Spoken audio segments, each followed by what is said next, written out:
edition of Le Bonne Champagne TV. This week is a maison focus, a house focus, and the house in question is Paul Roger. I don't think it's any secret that this is one of my preferred champagne houses. I love the full range. They're a very impressive champagne house and still a family-owned maison. The house, founded in 1849 by Paul Roger himself. He came from a lineage of lawyers, but decided that he wanted to open and found a champagne house. He bought a plot of land on the Avenue de Champagne, which is where the house still resides today.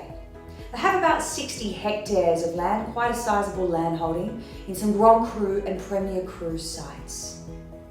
The current heir to the maison is Christian Paul Roger, the commercial director, very talented and very charming, Laurent de Harcourt, who frequently makes his way to Australia. Paul Roger always favoured a brut champagne, a drier style of champagne, and since 1855, this is what the house has produced. It's particularly favourable with the British market and is, of course, the champagne of choice for the Queen and for the royal family, and the house does have a royal warrant. It was, in fact, Brut non-vintage, the champagne served at the royal wedding of Kate and William.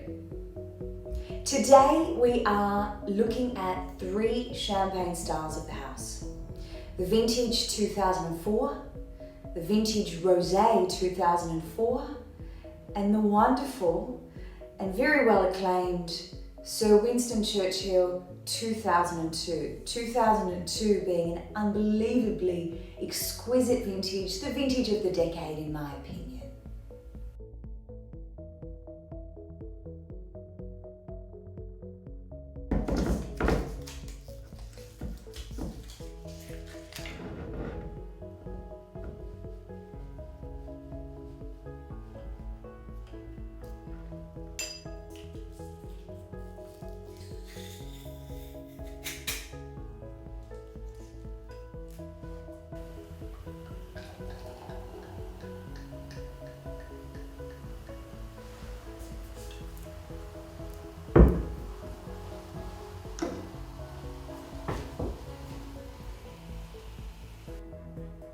The 2004 vintage. Now, 2004 started with the cold that we expect from the Champagne region. Champagne being as far north as possible to ripen a grape. Very, very cool conditions generally. The 2004 year kicked off with snow, with snap chill, but unusually, very soon after, the weather became milder. And that mild condition continued and right up until almost summer. But we had cool, wet summer conditions through August, which slowed down the maturation of those grapes and was leaving the harvest to question. But September rolled around and we had 3 weeks of beautiful sunshine, which increased the maturation of the grapes, and we ended up with a really healthy, abundant crop of grapes for the 2004 vintage. 2004, quite forward, quite full, it's drinking well now. You might get 2 to 7 years of maturation or extended maturation in your cellar at home, some increase in that opulence and in that aging potential, but in all honesty, I think that this is a champagne that I'd be enjoying somewhere between the next 2 to 5 years. I wouldn't be putting the champagne away for an extended period of time. It's quite forward, and it's quite full, and it's quite opulent drinking now.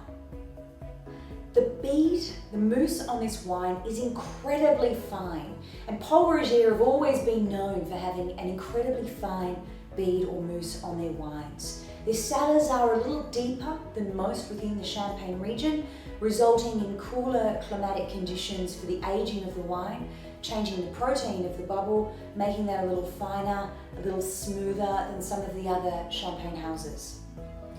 It's a gentle stream. It was quite vivacious when I first opened the bottle, and a freshness, a beautiful freshness still resulting, even though this champagne has been in the cellar for about 8 years. The aromatics on this particular champagne. Straight up, we have white fruit and white flower, some honeysuckle, some stone fruit, a little bit of apricot and a little bit of peach. But you also get some brioche, some breadcrumb as a result of the extended period of aging on lees of this particular champagne. It smells quite rich and quite opulent.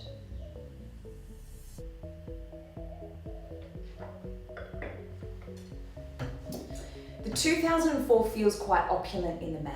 Compared to the 2002, which was very directional, had tighter levels of acidity, this feels fuller.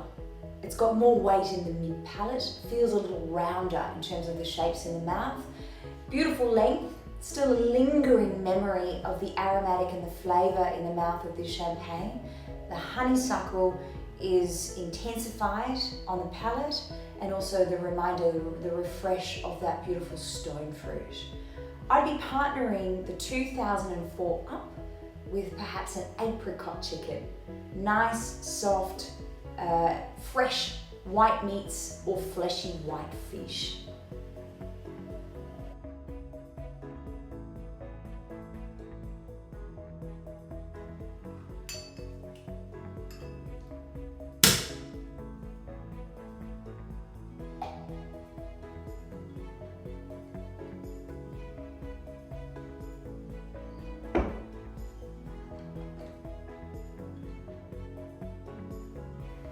The first thing to note about this champagne is the colour of the wine. Quite a dark pink colour with an undertone of salmon with orange flecks coming through the wine. It has a very rapid, steady rising mousse coming straight up from the bottom of the glass and pooling on the top. Again, very fine bead, a very fine mousse. But the intensity of the pink in this rosé is indicative of the amount of red wine that's been added to the composition. This is made by a blend, it's not a Saignée rosé, and it's about 50% Pinot Noir, which is coming from the Montagne de Reims. We have about 35% Chardonnay, and we have a 15% addition of a red still wine with grapes coming from Bouzy, Ambonnay, and Cumières. The aromatics on this particular champagne. We have red berries and wild strawberries, and a very delicate, subtle hint of vanilla and biscuit that comes right through those beautiful strawberry aromas. But what else is coming through today, which is a little unusual because I have had this wine a few times before, is a more vegetal note. It's almost like sweet cherry tomatoes. The wine is incredibly savoury, and I must admit, I think there's a bit of a misconception in the industry about rosé champagne. People making this assumption that rosé champagne is sweet when it's not. It is incredibly savoury, and this champagne is no exception. It's relatively dry, it has a dosage which is about the same as the vintage 2004 Brut of 8 grams, so just enough to balance out the acidity on the champagne. If I were partnering this champagne with cuisine, which I would do every time because rosé champagne, in my opinion, is the most versatile of all champagnes when partnering with cuisine, from breakfast all the way through to dinner, dessert and beyond. Sushi is a natural pairing partner and an easy pairing partner. But leading into the festive period, I would also be serving this champagne with your dessert. You could partner it up with a beautiful homemade mince tart, a mince pie for Christmas.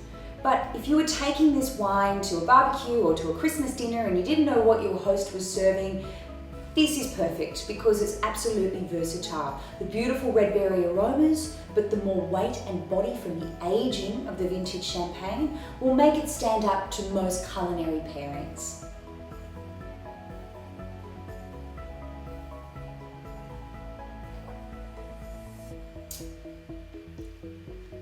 Beautiful length, quite crisp still, a very strong undercurrent of acidity. It strips the saliva off my tongue, but it has a very long footprint. It's leaving a beautiful memory in my mouth. I've tasted the champagne, I've had a few sips of this champagne, and moments after swallowing the champagne, I still have the beautiful memory of the wine in my mouth, those beautiful savoury notes. So it's an excellent quality champagne. It's got beautiful body. It's quite round and voluptuous in the mouth. It's an excellent accompaniment for food and a very, very versatile wine. I'd like to see you enjoy this champagne in a bigger glass, and I'd like to see you drink the champagne slowly if you can, because it will evolve in the glass. I've already noticed since I've been drinking the champagne that the flavors, the aromatics and the body of the wine have been changing the longer that I left the wine open.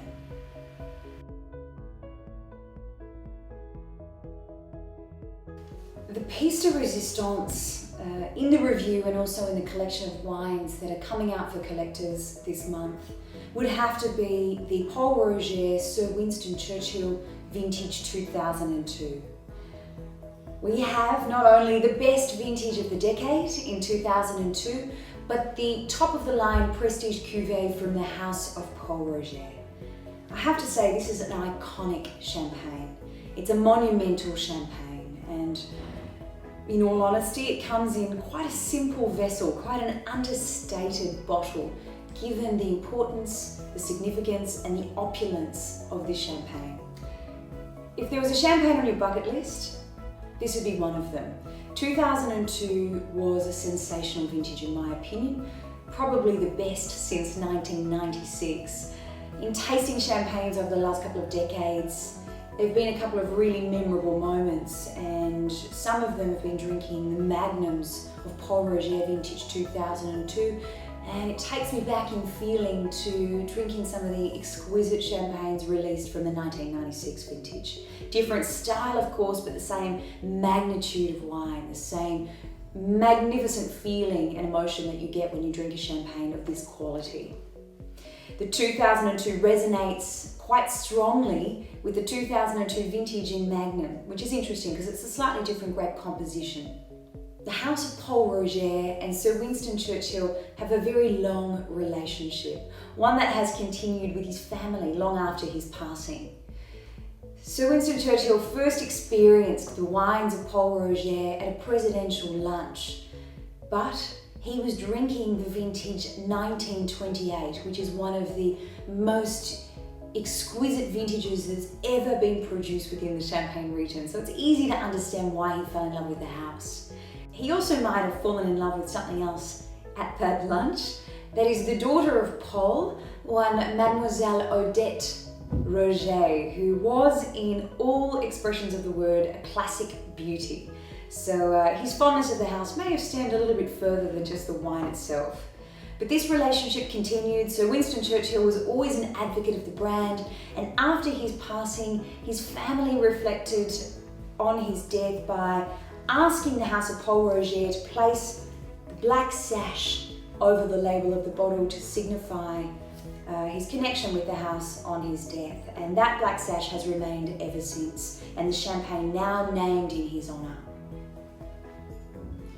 This champagne, rich and golden in colour, rich and intense on the nose, silky, full-bodied and opulent on the palate. There's nothing that I can fault in this particular champagne, it's heavenly. It's a champagne that I would enjoy on a special occasion. I would mark the occasion with this champagne with someone that I loved or with someone special. The aromatics on this champagne are a rich, developed lemon curd. Not a fresh, sprightly, citrusy lemon aroma that you have on a young champagne, but something much more developed, much richer. Secondly, we have lots of white blossom, white flower, white peach.